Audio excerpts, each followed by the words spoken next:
Good morning po. Are you good? Sarap mag-worship, no? Sino po ang first time na pumunta sa nila? Do we have visitors for today? Wow! Welcome home! Meron din po dito. Wow, welcome. Maganda rin.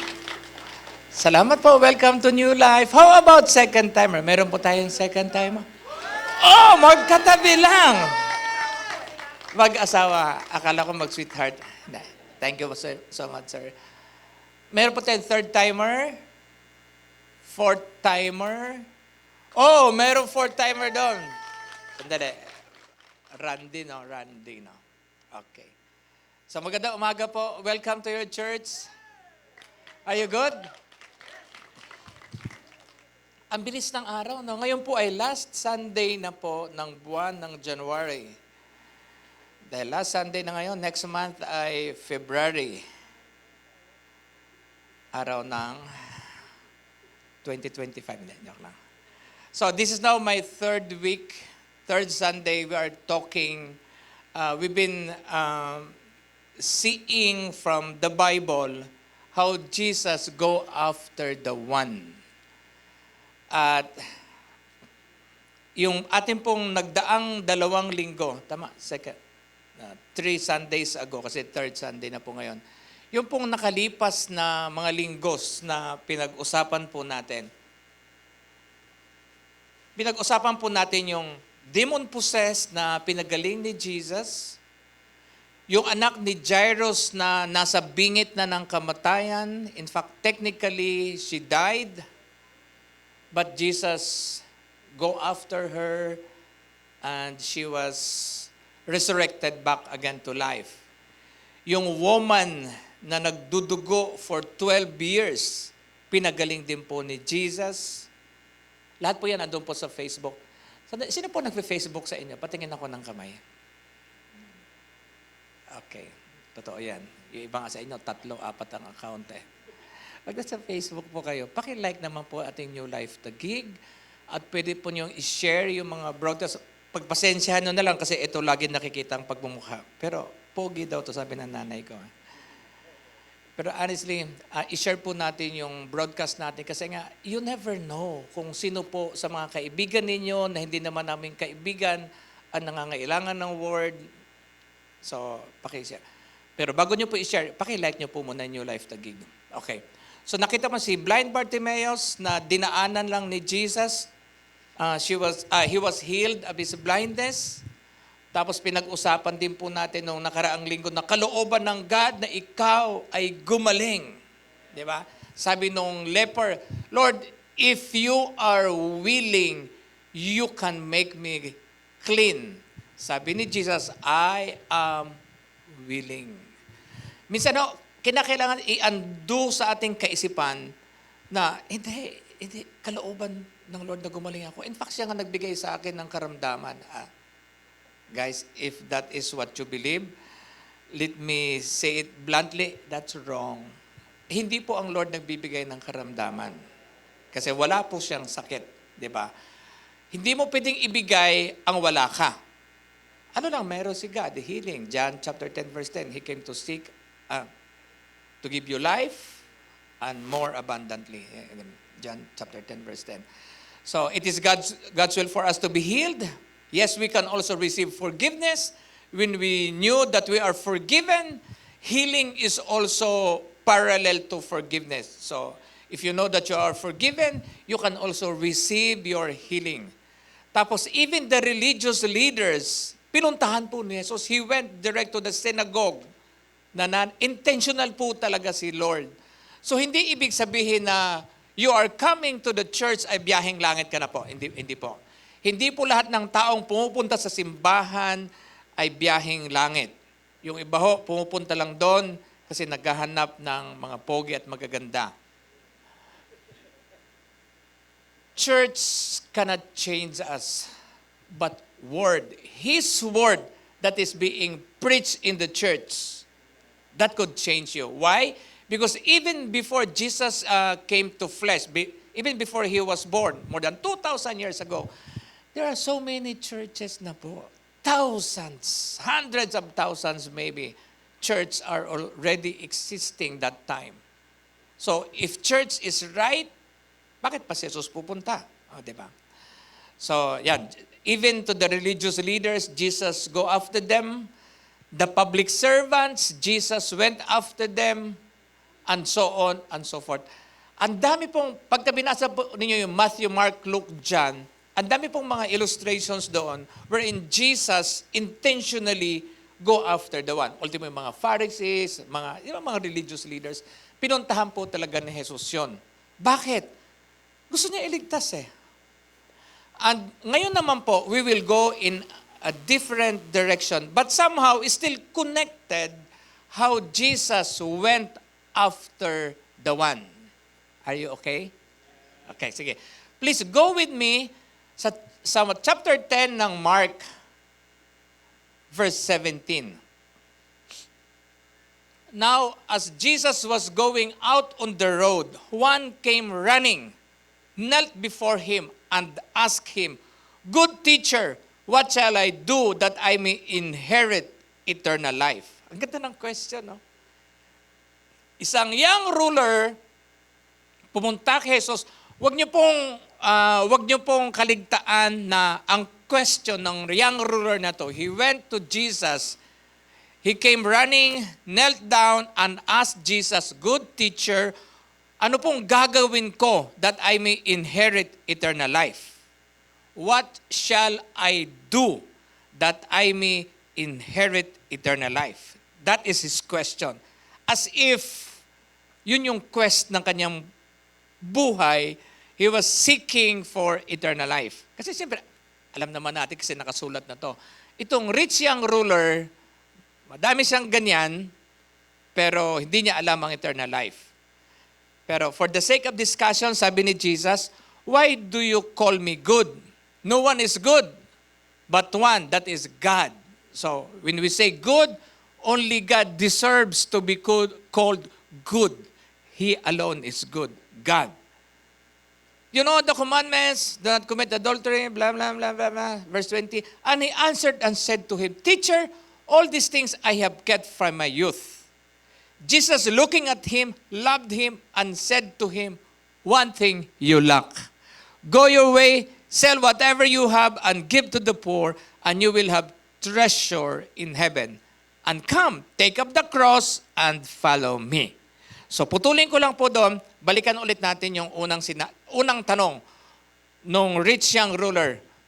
"Good teacher, what shall I do that I may inherit eternal life?" So ito po yung question ng mayaman na ruler. Sabi po, alam po nyo, nagre-research ako kagabi, who is this young ruler? So ang dami pong sinasuggest nung internet. Ang dami pong sinasuggest. In fact, merong isang weird, naka-live tayo na, pero okay lang, sabihin ko pa rin, bago ko tumingin sa notes. Ito daw na, may isang nagsuggest na ito daw na rich young ruler. Kasi ang question ay, who is this young ruler? May nagsuggest doon na it's maybe one of his disciples. It's like weird, no? Pero hindi ko po tinanggap yun. So, research ng konti. So, this young ruler was probably a Jewish leader in the synagogue. Kasi, pagka rich young ruler, yung phrase na yun mismo, may sinasuggest yun. Hindi ka lang basta mayaman, meron kang influence. So, that is...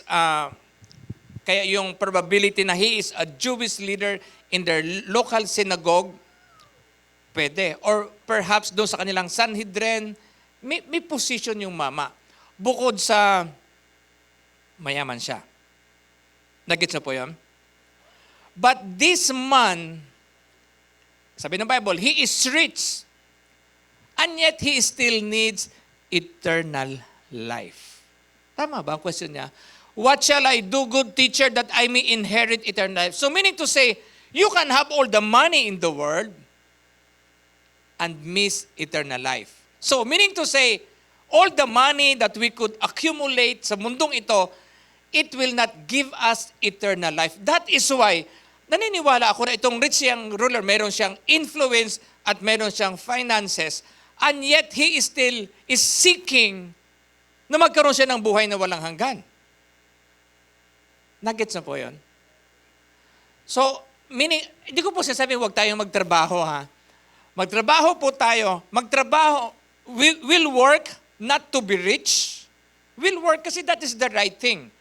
May ibang term yan. Work is an honorable job. Honorable yan. Kasi yung sabi ng Bible, yung walang work, wag pa kainin. Sakit naman nun, no? Sabi ng Bible. Tama naman, no? No work, no eat. Pag kami work ka, hindi sinabing makakakain ka. If you have work, then now you can give. Pero this is not about giving. Inaano lang po natin. So, yung quest ng mamang to, he is seeking for eternal life. Now, we come to understand that money cannot give us eternal life. Kanina pong umaga nag-walking ako. Yes, money can buy you medicines. Pwede, di ba? And minsan, yung medicines can give you healing. Yes, you can buy medicine that could lead you to healing, but you cannot buy health. Kasi niyan. Kasi ang health galing sa Kanya. You can study all you want, you can accumulate knowledge, but you cannot have wisdom. Kasi wisdom only comes from God. So if you have God, now your knowledge, you can now put it into action. Kasi di ba, knowledge is right application, wisdom is right application of knowledge. Minsan nga po, may mga tao na from kinder hanggang mag-graduate ng college, top 1. So, sobrang talino, pero hindi marunong maghugas, hindi marunong tumawid sa pedestrian lane. Napansin yun? Kasi nga, iba yun eh. So, wag man tayo pumunta doon. Sige, let's go back. This man now, he understood that money cannot give him eternal life. That's why he ran after Jesus when Jesus was passing his way. He knelt down, worshiped, and asked him, "Good teacher, paano ko magkaroon ng buhay na walang hanggan?" So wag na po nating discussin yung sinabi ni Jesus, "Why do you call me good?" Pero what I'm trying to say is that when Jesus touched this young ruler, naniniwala po ako na kalooban ng Diyos na yung mga mayayaman ay pumunta din sa langit. Parang malungkot kayo, no? It is God's will for people who are rich in this world to come to heaven. In fact, doon sa discussion na yung papuntang baba, kasi sabi ni Jesus, mahirap talaga pumasok yung mayayaman, tapos in-explain niya, mahirap pumasok sa langit yung mga mayayaman who trust in the riches. So we can have much money, but please do not trust, mamaya I will show you, do not trust the riches, only trust God. Kasi if we don't know what is the purpose of having or accumulating riches, riches can eat you up alive. Pwede kang kainin ng kayamanan ng buhay. At the end of the day, when you woke up, you will see that you are very far from God. Just like this rich young ruler. I believe na meron siguro siyang hinahanap maybe. Pagdating sa langit, kung nasa langit siya, tanungin natin. Pag wala, pabayaan. So, din man tayo pumunta sa impyerno. So, why do you call me good? There is no one good but one alone, that is God. So, it is God's will for the rich people to be saved. It is God's will for the rich people to have eternal life. Parang gusto ko nang dalhin sa conclusion to, no? Okay lang, sige. Let me lay down. Relax. It is God's will for every human being to have eternal life. However, not all human beings are going to heaven. It is God's will for human being to come to heaven. However, hindi po lahat ng tao pupunta sa langit. Bakit? Meron iba kasing nagdesisyon na pumanig kay Satanas. Pero doon sa mga wala pang desisyon na pwede nating ma-win, yes, let's bring them to heaven. Let us share them Jesus. Kasi Jesus is the only way. It is God's will for every human being to have eternal life. We only need to know how to have eternal life. Money cannot give us eternal life. Religion cannot give us eternal life. Being good cannot give us eternal life. Ano pa? Prayer cannot give us eternal life. I believe Jesus alone can give us eternal life. So siya po yung game changer. Tapos sabi ni Jesus, you know the commandments? Halimbawa, sabi niya, sa 19, do you know the commandments? Do not commit adultery, do not murder, do not steal. Sabi nung sagot ng mayaman, and he answered and said to him, Teacher, all these things I have kept from my youth. Wow! At sabi ng analysis ko, okay, look at me guys. Sabi nung mayaman, Teacher, all these things, so meaning, ano siya, follower siya ng commandment, yung batas ni Moses. All these things I have kept from my youth. So, maybe, that is one good reason why he became very rich, because he is a follower of the word, of the commandment. Sabi niya, all these things I have kept from my youth. Tapos, tinanin niya, gusto ko sagot dito ni Jesus sa 21. Then Jesus, looking at him, loved him, and said, one thing you lack. So, ibig sabihin nun, we can follow all we want. We can be good all we want.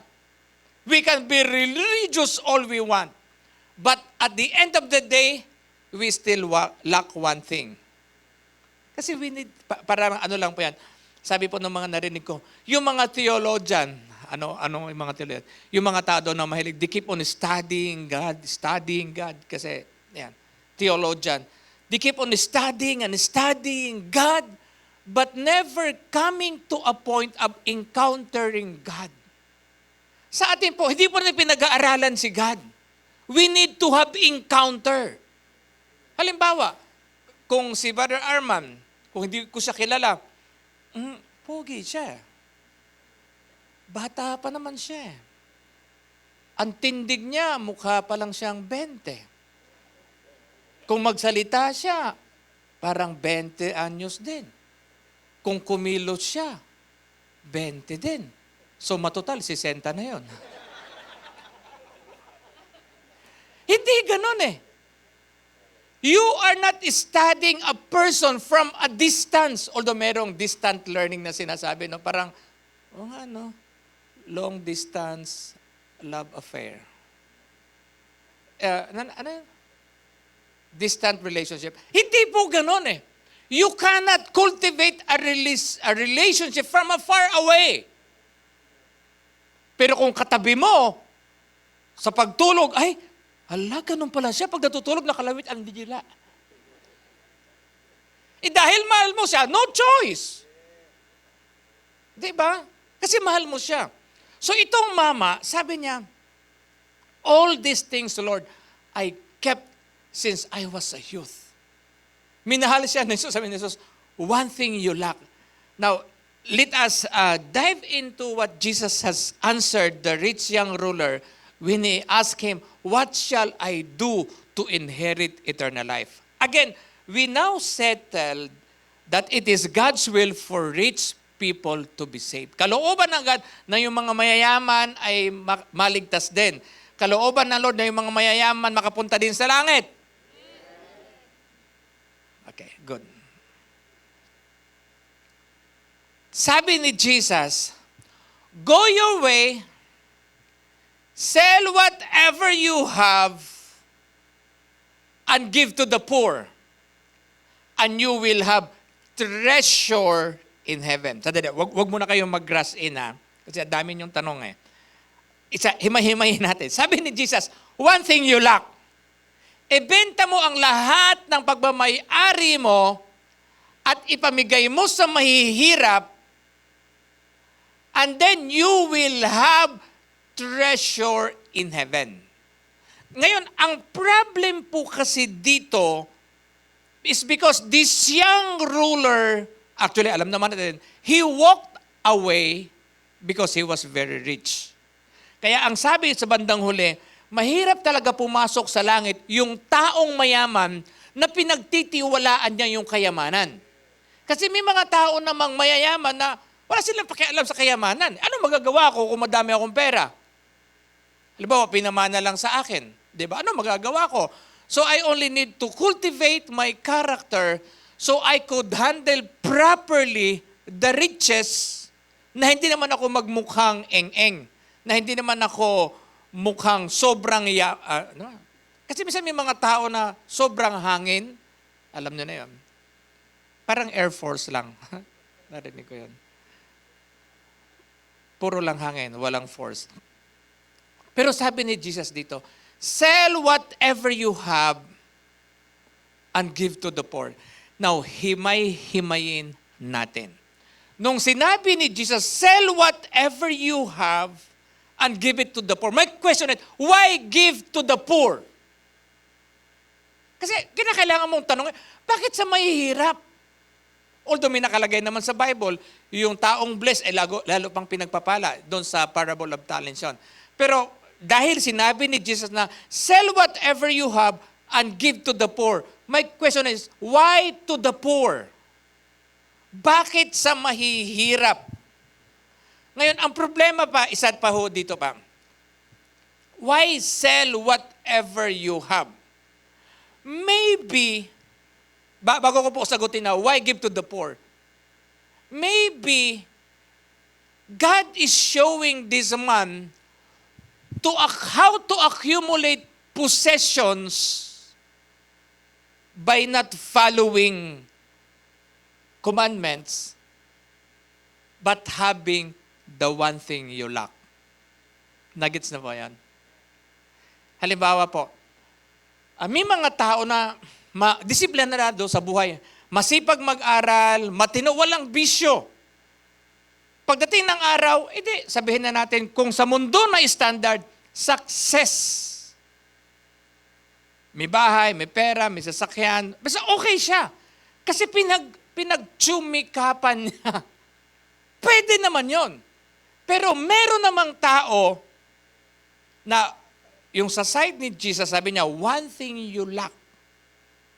And that one thing is God. Meron namang isang bagay na you can have possessions not by following, not by hard work, ganon, but by trusting God. And I believe it's good. Napansin nyo, Jesus now is teaching us how to have things not through accumulating by hard work, ganon, but by trusting God. Ngayon, kung ikaw yung taong puro hard work kaya ka naging ganito, I'm not saying it's wrong. It's okay, provided that you have that one thing. You have Jesus. Diba? Kasi halimbawa, yung ibang mga tao, walang trabaho. Gusto magkaroon ng trabaho. Okay, may job na, lagi namang absent. Wrong. Diba? Nung walang job, nagpapapray ng may job. Nung may job na, ayaw jobin. Diba? Yung iba, may negosyo. Halimbawa, nagpray ako ng negosyo, pastor. Okay. Binigyan ng negosyo. Wala na sa church. Bakit? Kinain na ng negosyo. O, diba? So, minsan, yung pagka hindi mo alam yung tamang paghahandle, minsan kaya tayong kainin. Now, okay. From me, hindi po to galing sa akin lang po to. Pause. If I may ask you a question, ngayon, assess nyo po ang buhay nyo. Ano ngayon sa tingin nyo yung pagmamay-ari mo na sa tingin mo ikaw lang nag-accumulate? Tapos lipat mo sa kabila, ano naman ngayon yung possessions mo na alam mo na galing kay Lord? And I pray na sana mas mabigat yung galing kay Lord kumpara sa ikaw. Ngayon, kung sa tingin mo mas madami na ikaw ang nag-accumulate, now go to Jesus and have the one thing. Kagaya nitong mayaman. Are you getting the point? Kasi sabi ni Jesus, sell whatever you have. So when Jesus said, sell whatever you have, now Jesus is proposing a business solution to the man in having the position of possessions by not doing, but having possessions na galing sa kanya. Meron po talagang negosyo na yung God business talaga na hindi ka kakainin. Please lang po. Kasi pagkagaling sa kanya, iingatan ng Lord yung business mo. At kaya mong ibigay yung tithes and offering mo. Wala, di ba? Minsan may mga tao na, this is not about money po Minsan kapag ka-tithes and offering, mabigat sa loob. So pagka mabigat sa loob, parang ayaw mo magbigay, so something is not right pa sa atin. Kasi dapat every time we come to a point of tithes and offering, dapat excited ka. Excited ka. Bakit? Tutubo yun Yung sowing natin sa kanyang kingdom, mag-harvest ka. May nakita na ba kayong magsasaka na tuwing umaga magbibihis, magsasaka? Ano ba bis magsasaka? May bota, basta yun, naka-shorts, pandamit, tapos may itak na mahaba, may sombrero na malapad, pupunta sa bukid. Pagdating sa bukid, titingin lang. Tapos maghapon, puro tingin. Uwi sa bahay, pagod, kakain. Tinanong, nagtrabaho? Hindi. Bakit? Wala pala siyang bukid. Nakikitingin lang pala. And yet, ito ang worst. And yet, nag-i-expect siya na, sana Lord, madami yung aking aanihin. Tungaks. Hindi ka nagtanim, nag-i-expect ka na madami yung bunga. Who you? Pumunta ka na lang sa akin, tutulungan kita. Dadalhin kita sa madaming pera, sa bangko. May taga-bangko dito, kaibigan ko. Pwede tayo makapasok sa bangko nila. Problema mo lang paglabas ng pera. Di ba? So Jesus now is proposing or suggesting to this rich young ruler, sell whatever you have.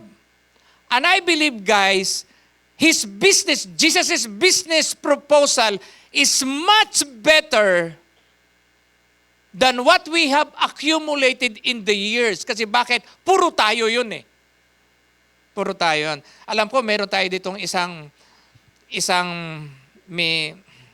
di ko lang may-mention pangalan mo Tinanong ko kasi one time, may kainan sila. Sabi ko, na 1, 2, 3 ka na ba? Ibig sabihin, may bang kumain na hindi nang bayad? Oo naman, pas pinapabaya ko na, pagkain lang yun. Sabi ko, sana lahat ng may restaurant ganyan, no? Kasi dati dito lang, ayoko na mag-mention. May kinainan kaming, basta masarap kasi dati yung lomi, dito lang sa gigilid. Matagal na po yun. Doon ako tumatambay pagkahapon. Tapos one time yung nanghihingi na babae, pingin na mga, ganun. Wala, pinagmumura. Hindi ako naghahanap buhay para sa'yo. Naghahanap buhay ako para Mula nun, din ako pumunta sa restaurant na. Kasi makikita mo ko, siguro, paborito ko pa naman yun. Ito pala yung ugali na may-ari. So, ang sabi ni Jesus, sell whatever you have. That is the best business solution, proposal. The second, and give to the poor. My question is, why to the poor? Ang sabi ng Bible sa Proverbs 28 verse 27, he who gives to the poor will not lack. Kaya pala, siya daw na mahilig sa magbigay sa mahihirap, hindi nawawalan. In fact, mayroon pa nakalagay sa Bible na, kapag ka ikaw nagbigay sa mahihirap, para kang nagpapautang kay Lord. So kaya pala. Tapos ang kasunod, ano sabi ni Jesus? Sell whatever you have, give to the poor, and you will have treasure in heaven. See? So ibig sabihin nun, yung mama, yung kanyang pagpupursu kay Jesus sa kanyang kayamanan, wala siyang eternal life. Ang suggestion o ang proposal ni Jesus, kasi nasettle na po natin, kalooban ng God na ma-born again yung mga mayayaman. Ang proposal ni Jesus, sell whatever you have and give to the poor, and then you will have treasure in heaven. Pakisabi po, treasure in heaven. Ano yung question ng rich young ruler? Teacher, how can I have or how can I inherit eternal life? Remember? Babalikan pa ba natin yun? Hindi na, di ba? Sabi ng mayaman, teacher, good teacher, how can I inherit eternal life? Ngayon, ang sagot ni Jesus, sell whatever you have, which for me is a business proposal. Sell whatever you have and give to the poor, and then you will have treasure in heaven. Nagets po yan? So therefore, when you have treasure in heaven, pwede kong sabihin na you have eternal life. Kasi that's the question of the rich young ruler. Kung meron kang kayamanan sa kalangitan, meron kang buhay na walang hanggan. Nagets po ba yun? But in having treasure in heaven, sell whatever you have and give it to the poor. Pero actually guys, may mali kasi itong rich young ruler.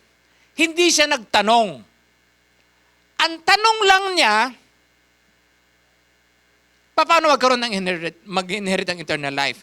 Nung sinabi niya, sell whatever you have, sell whatever, benta mo kung ano mo, di naman siya nagtanong na, Lord, kailan? Ngayon? O pagka may treasure na? Ang daming possibility na pwede mag-arise. Yung nga lang, kasi nakita po natin, sabi ni Jesus, it is hard for a rich man who trusts in the riches to enter eternal life. Tapos sabi nung kanyang mga disciples, o sinong maliligtas? Sige nga po, sama yun. Madami pa akong sasabihin sana, pero okay lang. Sabi ng mga disciples, sabi ni Jesus sa verse 23, how hard it is for those who have riches to enter the kingdom of God. And the disciples were astonished at his words. But Jesus answered again and said to them, children, in-explain niya mabuti, children, how hard it is for those who trust in riches to enter the kingdom of God. It is easier for a camel to go through the eye of a needle than for a rich man to enter the kingdom of God. Mas madali pa daw sa camel na pumasok sa eye of a needle kaysa sa mayamang nagtitiwala sa kayamanan niya na pumasok sa kaharian. Tingnan niyo ang sabi ng mga disciple niya. Sa 26, sinong maliligtas? So sinong maliligtas? Tapos sabi ni Jesus sa 27, with men it is impossible, but not with God. For with God all things are possible. Amen? Then Peter began to say to him, see, we have left all and followed you. So ibig sabihin ni Peter, kami Lord, mayaman kami, pero tinalikuran namin yon at sumunod kami sa iyo. Nag-isa pa yun? So ibig sabihin nun, kung sa tingin mo madami kang properties, wala po akong pinapatama. Ako kayo lang, relax, hindi ko po alam. Hindi naman ako nag-CCI eh. Hindi ako investigador eh. Pastor ako. Kung sa tingin mo ay madami kang wealth, simple lang, sabi ni Jesus, you lack one thing. So meaning, kagaya nila Peter, tinalikuran nila lahat and they followed Jesus, which is the best proposal. The best business proposal, meaning hindi ka attached doon sa kayamanan, sa worldly wealth. Mas attached ka doon sa treasure na meron ka sa kalangitan. Tama po ba? Nag-isip po yun? So, bibilisan ko lang to. 1 Timothy 6:17. Command those who are rich in this present age not to be haughty, nor to trust in uncertain riches, but in the living God. So nakita niyo po, sa Timothy, sabi ni Paul, paalalahanan ko daw yung mga mayayamang taga New Life o yung mga kaibigan kakilala natin na mayayaman na huwag magtiwala sa kayamanan, huwag maging mayabang Kasi riches are uncertain. Hindi sigurado ang kayamanan. Ayan o. Nor to trust in uncertain riches. So if riches are uncertain, we don't need to trust them. So where are we going to trust? We need to trust the living God. We need to trust Jesus. Why? He gives us richly. Sige nga po, pakibasa nga natin yung verse 17 na yan. Isa, dalawa, basa. Not to be haughty, nor to trust in uncertain riches, but in the living God who gives us richly all things to enjoy. Nakita niyo po ba yon? We don't need to trust riches because they are uncertain. But we need to trust God who gives us richly some things. No, all things for what? To enjoy. Kasi ang mahirap po, pagka madami ka ng pera, hindi ka na nag-i-enjoy eh. Kasi, baka malugi yung investment ko dito, baka malugi doon, baka Hello! Relax. That is why, sabi ni Jesus, dapat mayaman ka sa kalangitan. Hindi po kasalanan maging mayaman. O madaming pera. Sabi na, Pastor, yung mayaman, mayabang pa. Kung biyaheng langit, okay lang yon. Kung mayaman, mayabang, biyaheng impyerno naman, ano pipiliin mo? Diba? So, riches are uncertain. And also, sinot ko po dito, purpose of riches is for us to enjoy at hindi ka burdened kung paano padamihin yan. Kasi ang Diyos ang nagbibigay richly all things to enjoy. Amen? May napupulot po ba kayo? Are you getting something? So siya talaga ang nagbibigay. Tapos sabi ng verse 18, let them do good, that they be rich in good works, ready to give, willing to share. If you know that you know that you know that God is the source of all your riches, it's easy to give, it's easy to share, willing to give, willing to share. And if we do that, sabi ng 19, we are storing for ourselves a good foundation for the time to come. Hindi ka magkukulang. And also, you are now investing your true treasure in the heavenlies. So meaning, nag-shift na ngayon yung priorities mo. Dapat mayaman ka doon sa kaharian. Dapat, diba? Pero, alimbawa po, guys, konting ano lang po. Pagka time na tayo magbibigay kay Lord, sana may excitement. Lord, excited akong magbigay. Kasi sabi mo, ang nagbibigay ay hindi nawawalan. Ang nagbibigay ay umaani ng 30, 60, 100 folds. So dapat yung ganun yung mindset natin. Hindi na, pag magbigay na naman, wala na naman ako. Hello. Pagka ganun po. Yun po yung mindset ng mahirap. Yung mindset ng mayaman, investor ka, nag-invest ka. Honestly guys, yun ang, kung alam nyo lang po yung paano na may ginagawa, we try to invest yung ibang finances natin, Luzon, Visayas, Mindanao. So nagkukultivate tayo, Luzon, Visayas, Mindanao. So, para dumami yung investment natin. Para in the time to come, madami tayong harvest. Amen? Tayo na po tayo. Meron pa akong almost 2 minutes. Babasahin ko lang po doon sa Hindi pa ako tapos pero babasahin ko lang po. Sabi ng ating binasa sa Mark chapter 10, di ba? Yung huling verse,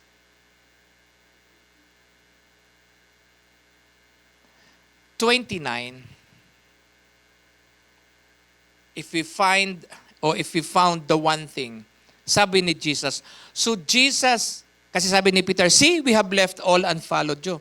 Para bang sinabi niya, kami Lord, mayayaman kami, pero tinalikuran namin lahat yan, alang-alang sa'yo.